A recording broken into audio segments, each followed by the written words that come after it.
Hello everyone and welcome to Underwater Adventures with Alex Mirabal. Today we have a very special episode because we will talk about a beautiful wreck in Corn Island, Nicaragua, and I have the pleasure and the privilege of having my friend Juan Sebastián Chamorro with me, who was the father and probably the father and the mother of that project because he make it happen. So stay till the end of the video because you will see a lot of interesting stuff. So let's dive into it.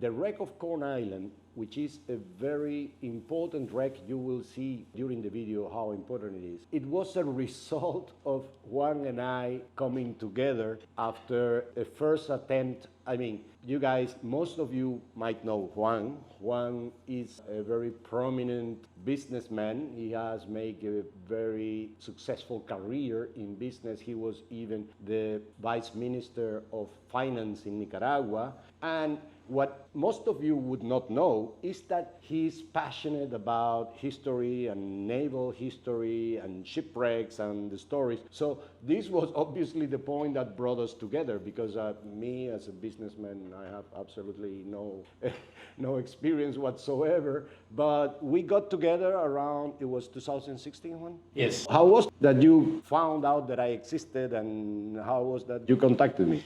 First of all, it's kind of surreal to be after so many years here in your program, and I follow every episode and I enjoy a lot. And I think you have pointed out so many things in my experience as a shipwreck hunter that it touches really the nature of that you need passion, you know? And my passion is sailing and history, naval history, the history of Nicaragua. So I started searching for shipwrecks in Nicaragua, particularly Lake Nicaragua and the River San Juan, because during the gold rush in Nicaragua, most of the people traveling from the East Coast to the West Coast of the U.S. traveled through Nicaragua, not Panama. But through the lake? Through the lake. This is in the 1850s.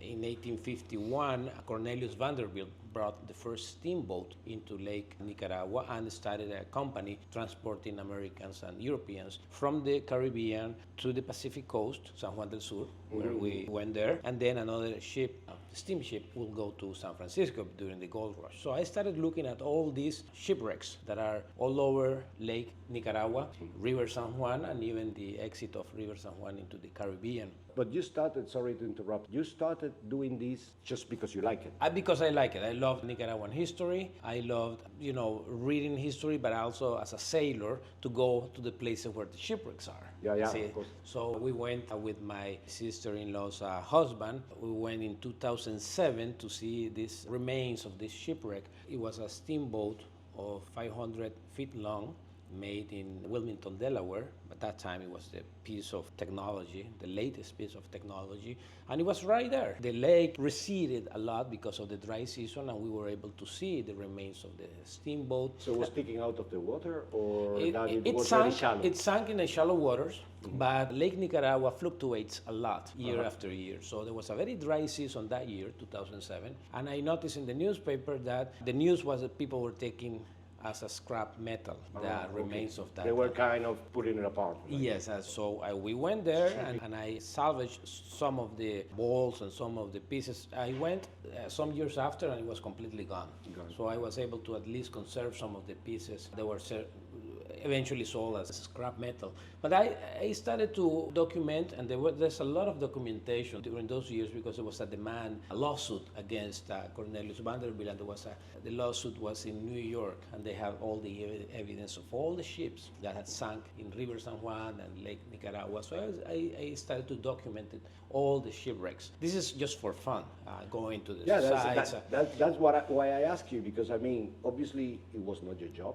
It Nope. was not something either close to your job. But this is something that you kind of mentioned in one of your episodes, the passion of doing it. Yeah, so exactly. I do we it out have of to passion. do this if you're Yes. passionate about it. Exactly. Because this is not a job that will pay off. It's Absolutely. Not No, you actually, cannot you do put this a lot for of game. money and you get into the risk of losing a lot of money. So I bought a side scan sonar. So I became more and more serious about searching for shipwreck. And then I realized when the historical records that there was a battle, a naval battle in front of San Juan del Sur, November 23rd, 1856. And I noticed that there was a battle between two ships, a pilot boat and a brig.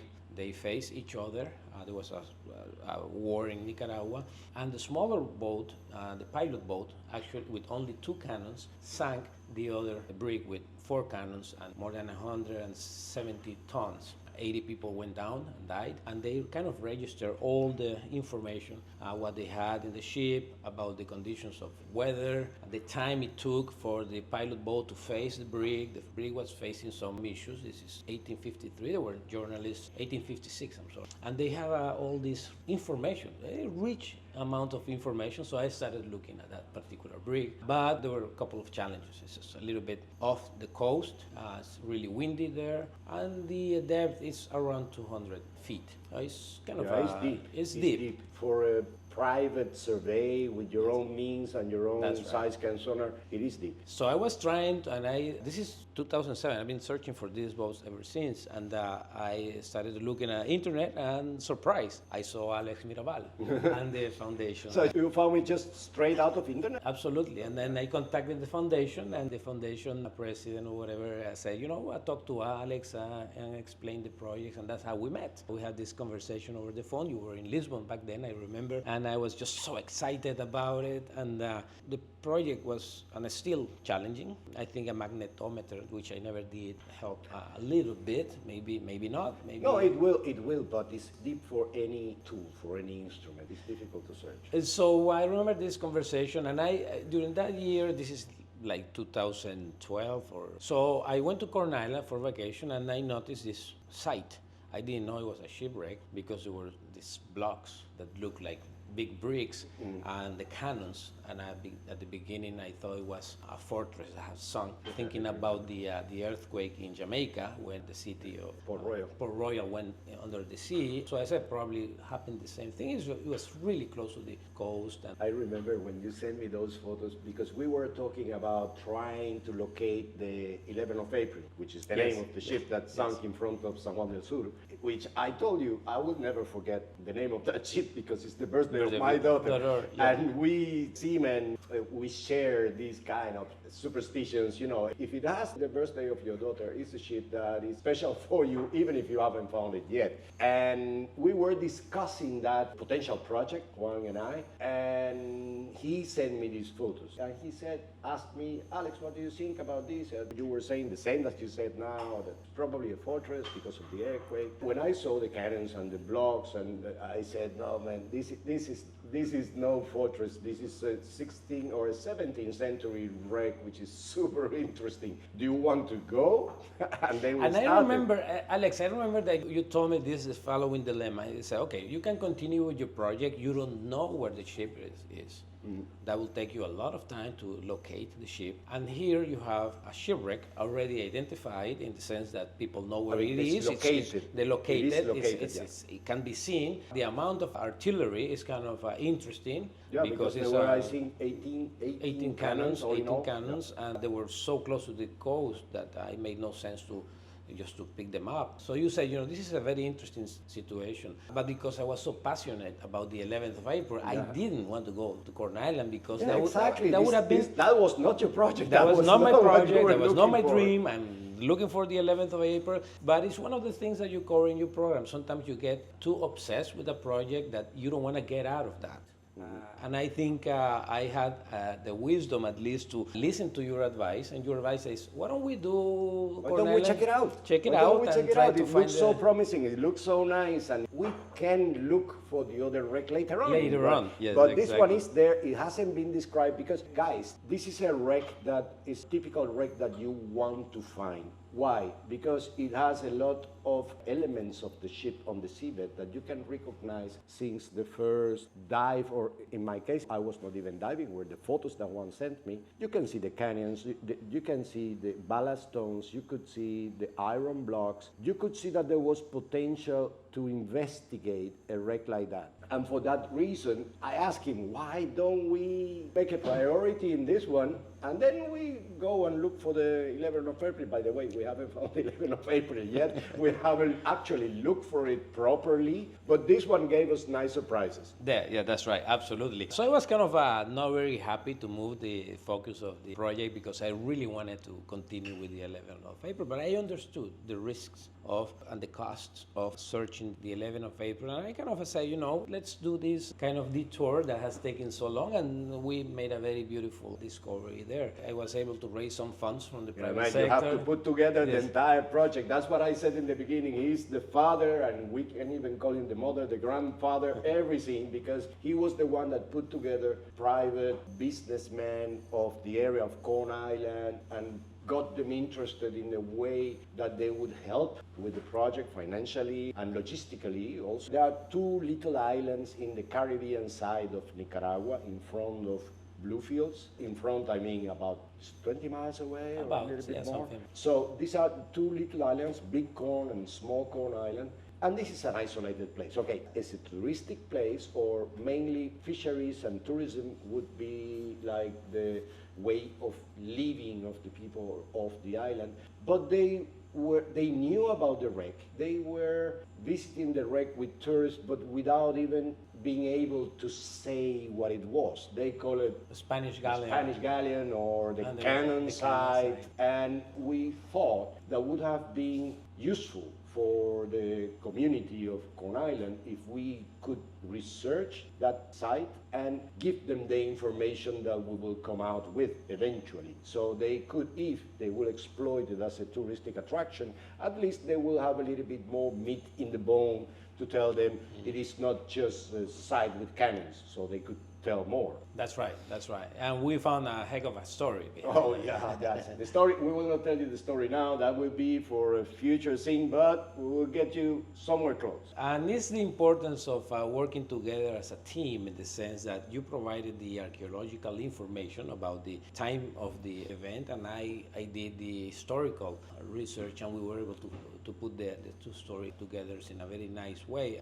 And this is something that you mentioned a lot, Alex, the importance of the interdisciplinary work that you have to do here: geology, history, engineering, and all. Yeah, because by itself, maritime archaeology is very weak. It needs to feed on a lot of fields, and historians, a maritime archaeologist is not an historian. I am familiar with history because of my job, but I am not an historian. I cannot make the interpretations, or I don't have the knowledge that the historians have. I cannot find my way in the archives in the way that a specialist in the archives will do. So if we don't get together, all of us, I mean, you with your passion for history, me with the knowledge I have about maritime archaeology and diving and logistics, and putting together the thing, I wouldn't be able to do it myself. You wouldn't be able to do it by yourself. Exactly. This is how this work is so exciting, because of this, you see, we got a project, then we moved to another project, and what we ended up, I mean, aside of the story of the wreck, in having this marvelous friendship that we still enjoy today. That's right. No, and I think there's so many things that you learn in the process. The other thing you were mentioning in one of your episodes is the ability to read images. Mm-hmm. And I was the victim of my own thoughts at the beginning of my search in San Juan del Sur, when I had this beautiful instrument, the SciSCAD sonar, that allows you to see below, and I confused some rocky formation for a ship, because I wanted to see a ship. So you saw a ship? I saw it. This is at the very beginning, in the first 2 or 3 dives of the SciSCAD sonar, and I should have thought, this is too much of a coincidence. And in the first trip, passing. Okay, but you were looking in the place that you assumed. And then there was a rock there, and the rock looked exactly like a shipwreck. It was long. It has all these regular perpendicular lines, actually seeing some of the cargo of the ship. Yeah, it happens. It happens to all of us. It has happened to all of us. And because I knew the tricks that the computer can give you, I passed through from east to west, from west to east, now north to south, and doing diagonal passes, and some of them look really formations, rocky formations, but those I didn't want to see them. I just wanted to see the ones where the shape looked like. Those are errors. Yes, exactly. Not the ones. Talking about the episode of the city in front of Cuba, and just not taking into consideration all of these other evidence. If you want to see a city, you will see a city. You will see a city, yeah. This is the bias that any researcher should avoid. And that's why I mentioned, I think, in an episode that is called Treasure Hunting Mistakes, or the most common mistakes in treasure hunting, is that if you get totally in love with your project, you will inadvertently, innocently, you will accommodate the results to what you want to find.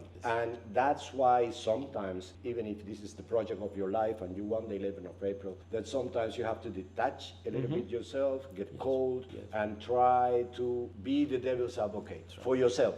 For your own benefit, the devil's advocate. Okay, this really looks like a ship, but we need to do this and this and this and this. And it's so hard. And it's so hard because it's your project. You want to find the ship. And then what I did was to do more historical research. And there was this beautiful piece in San Francisco newspaper a month after. No, not even a month. Like 2 weeks after the battle, that described the battle in a very photographic, journalistic way. And he actually mentioned the specific distance from the coast where the battle had taken place. So I was looking from the very beginning at a place where definitely there was no ship there.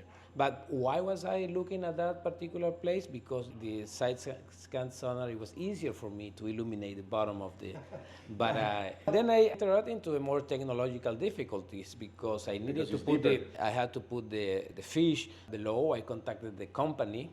This is Humminbird, and they say, I need to attach a 250 feet long cable and say, we don't recommend you to do this. We don't do this. And I didn't care. I actually cut the cable. I attached the thing, and it actually worked, But I never was able to get the fish to fly deep enough. That was a technological... Yeah, what you were doing reminds me, a very old joke since I was a kid, that there is a guy who lost the ring and in the night, and he's looking for the ring under the light, street light, under a street light, and he's looking for the ring, and someone asked him, "What are you doing?" "No, I'm looking for a ring that I lost." And the guy said, "You lost it here?" He said, "No, I lost it over there, but here is where we have light." So you were searching the place that you could search. That's right. Not the one that you wanted to search, but the one that you could search. But at least, since I did all this long movement, I was able to discard whatever. Some area. Area. At least here is not. It's not. That's also important data. Many people in this industry, they only consider a success when they find something. And in survey,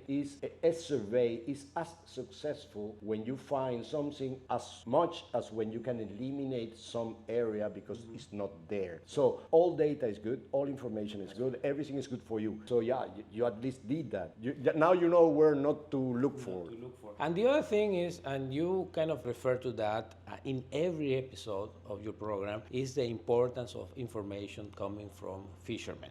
That's vital, because there's always, if you want to search for something, go to the guys who work there. Yes, ask them first, and then you do what you need to do, but ask them first. They might help you a lot.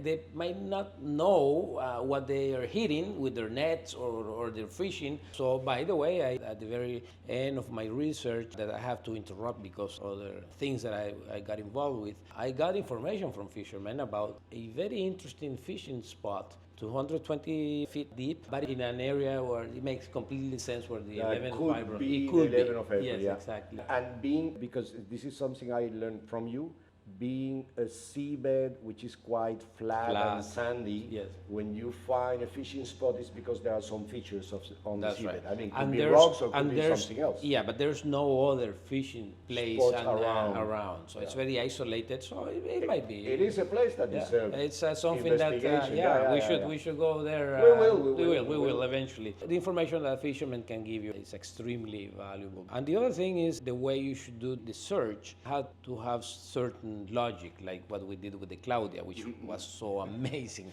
Of the Naval Force of Nicaragua trying to find this ship. I spent like 2.5 months, and we found it in a single day. Do you remember? Yeah, because we did the right thing. I have mentioned the search for the Claudia in the episode of the Cuban Atlantis, of the pyramids. I mentioned it because of the interpretation of the side scan sonar. And this is a typical example.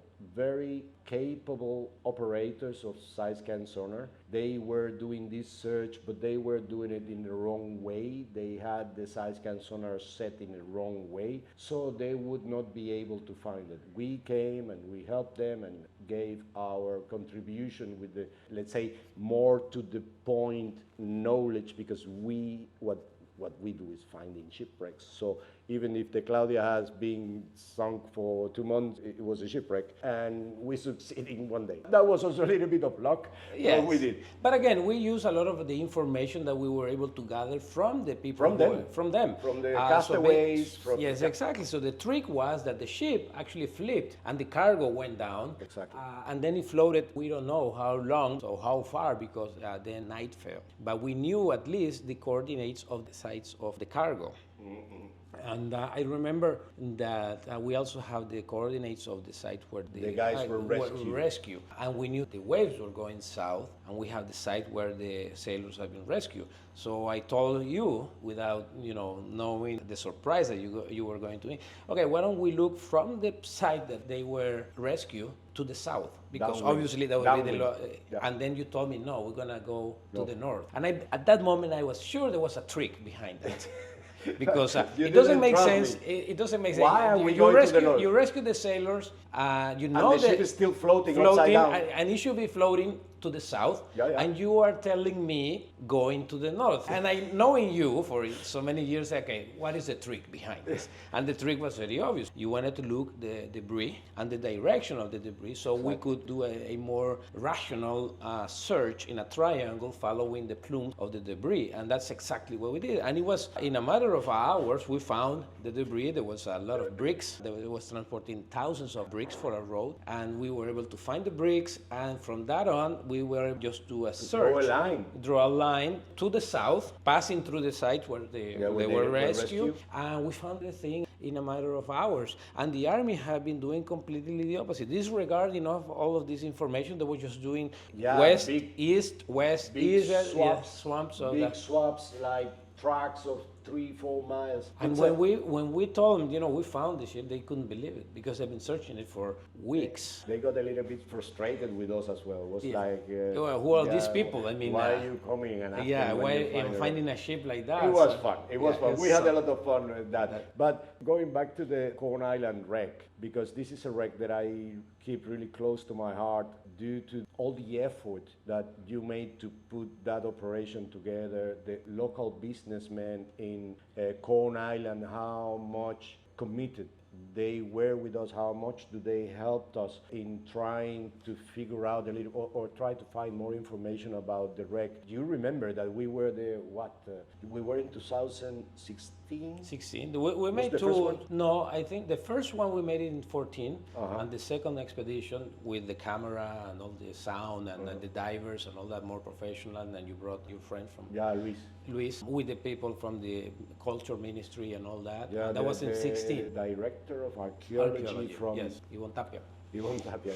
So we did that expedition 3 weeks, 2016, and a hurricane hit. Right. I can't remember the name of the hurricane, but I remember it was an important hurricane. We are lucky people. That's right. We were in the middle of our investigation of the wreck, and the hurricane was coming from the south. It was coming from Panama, and it was like gaining strength. And we were all super worried because obviously when you put together this kind of expedition, you don't have all the time in the world. You have the time that your funds allow you and that your commitments with the local community are. So you are not there forever. And we were about to lose. In a strong hurricane, you could lose 4 or 5 days of expedition because the sea will be in not good conditions to dive. And we were super worried. And then the hurricane, which was really strong, it started like fading out, arriving to our place, and then it passed over us. We lost 1 day because it started passing over us with a little bit of rain, not very strong winds or anything, then continued and then got strong again. Stronger, yes. And then it went to the state. It was a very important. I will look for the name, but I will it. put the name of the hurricane. I have it on my records yeah, too. but I don't have it here. And because we have all this camera, we were filming in real time the hurricane coming, and so it became like a reality movie, reality TV, show, a real time with the issue. danger and the hurricane coming in. And but actually, we were affected by the hurricane yet 1 day. That's right. One day. That's right. Yeah, we got the news this morning that there is a tropical storm gaining force in nearby and is apparently heading to us. So we really have to hurry up with our work because it could be interrupted by the storm if it's coming this way. We will be closely following the development of this meteor. The beauty of this work. I mean, sometimes you go out with the beautiful weather and you have a very good forecast of the weather and you are hit by an unexpected storm and you lose 5 days. And here you have a hurricane coming to you and there is nothing you can do but to brace for the impact. And then it didn't happen. It just kind of weakened, it passed over us, and then got strong again. It was super interesting. Yeah, and overall, this project is so beautiful because, Alex, we were able to come out with recommendations on how to preserve the sites for future generations. I remember that this is a site where tourists go a lot. So they need a buoy there floating, and that buoy, you remember, it was attached to one of the cannon, I've done that, but okay. Destroying the cannon senseless way. So the study that we did, and we gave it to the authorities, gave a lot of recommendations how to preserve, how not to take anything out of that, because we haven't talked about the boxes of. We will talk about that now because that was an interesting one, and it's something that all of you, everyone who is interested in the shipwreck world should have in mind.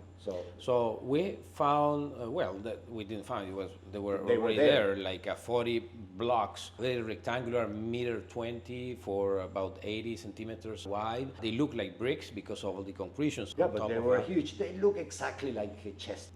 That's yeah. what they 40. look like. They look like a chest, and everyone's thought that they were chests. That's right. So there was this diver back in the 80s, early 80s, that dived into it and with a hammer broke one of them, trying, probably thinking about getting, coins, treasure, of course. And it was metal going into dust, turning into dust. Iron. Yeah, because it was just iron. Iron just completely destroyed. This is one of the things I have been talking in my episodes, and it's never too much. One have to repeat that. Information is vital. Information is the one that will help you and the community and the researcher to do a better decisions, because obviously everyone in the island thought that these were chests, and chest in a shipwreck of the 1600s means treasure, and everyone wants to open this chest, so they are destroying these iron blocks, trying to find goods inside. Once we made the archaeological assessment of the wreck and we gave the recommendations, we explained the community that these were iron blocks, they were solid.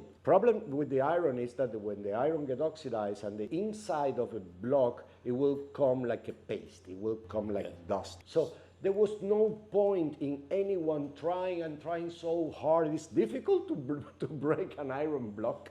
And people were doing it with the hope of finding some treasure and get out of a difficult life. Okay, fishermen, we all know life of a fisherman is very hard. So they were trying to do that. Now they know that it's not, and within the recommendations we gave them, there were recommendations for how to safely exploit the site for tourism that could give them an income and at the same time protect the site. And so not anchoring crazy. Yes, and this idea of taking the stuff out of the shipwreck, it's also wrong. We were looking at the anchor that was taken from the site and had been there in the patio of one of the business leaders of the community, and the anchor there was almost destroyed. Yeah, you can almost break it like this. And the other anchor looked beautiful down below. Down there in the Down there, it looked beautiful. So the idea of taking things out of the shipwreck. That is something also I have mentioned in other episodes, is that these objects, when they are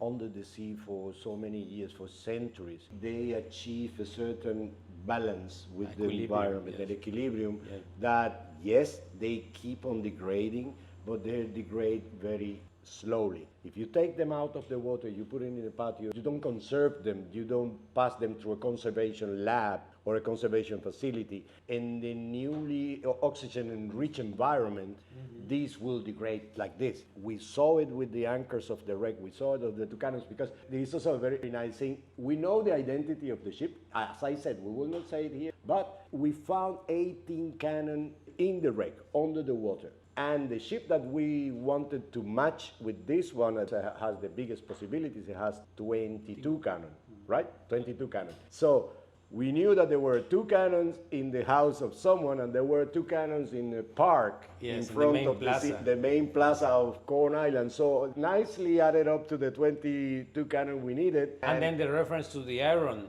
boxes also. The iron boxes, yeah, that was vital. Okay, guys, I'm sorry. I cannot tell you the identity of the shipwreck right now. You will know it very soon. But I wanted to make this episode just, first of all, because the privilege I have to have Juan nearby. We have been away for a few years for different reasons. I mean, professional and non-professional.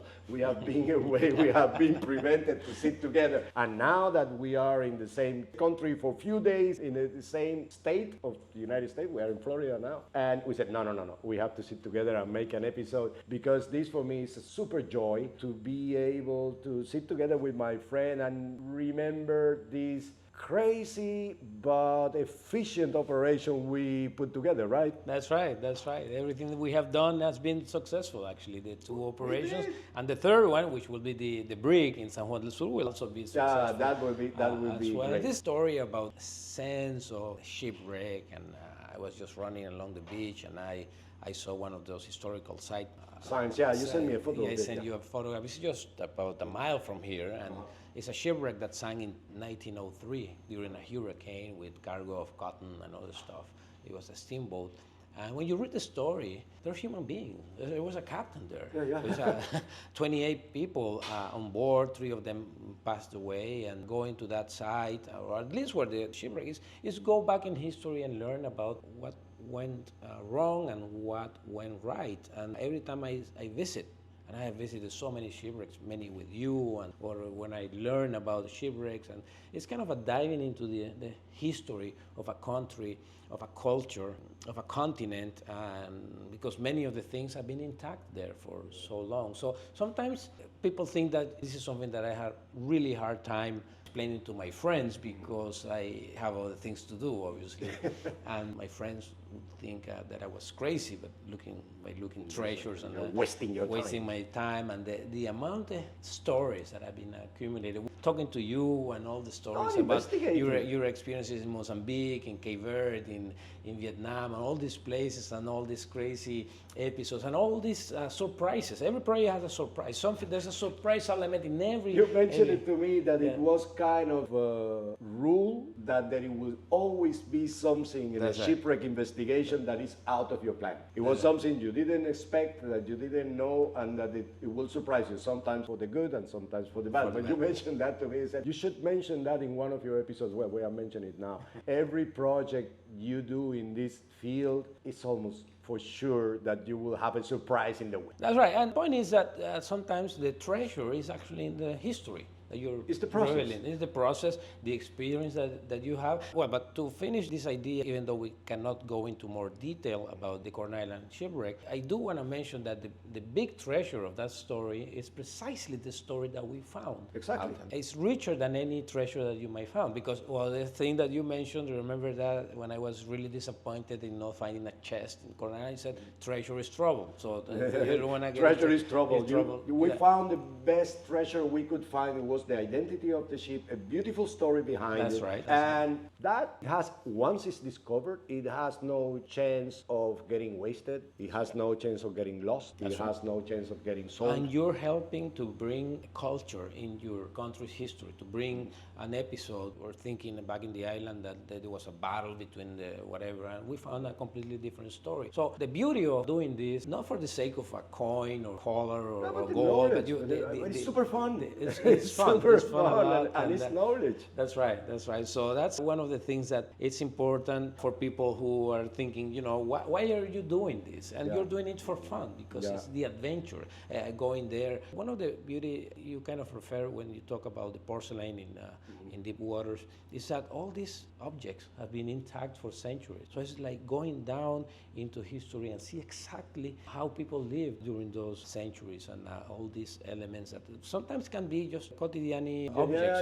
It's like mundane objects, but nothing you special. basically go into a time capsule, and I think that's one of the beauties of marine archaeology, that if the shipwreck has been protected by the elements and all that, you actually go in a particular moment in history, which is the difference, and this you guys have to be aware. Archaeology is one, but maritime archaeology and shipwrecks have this characteristic that you are working or you are studying a snapshot of a time. It's the day that ship went down. In land, normally you go through ages, through your excavation, you go through ages, long times and long processes. The shipwreck is like a photograph of something that happened 380 years ago. That day, that's why it's so important that you protect and you try to take care of the context, because once you dismount that and you take the pieces out and the treasure, you are destroying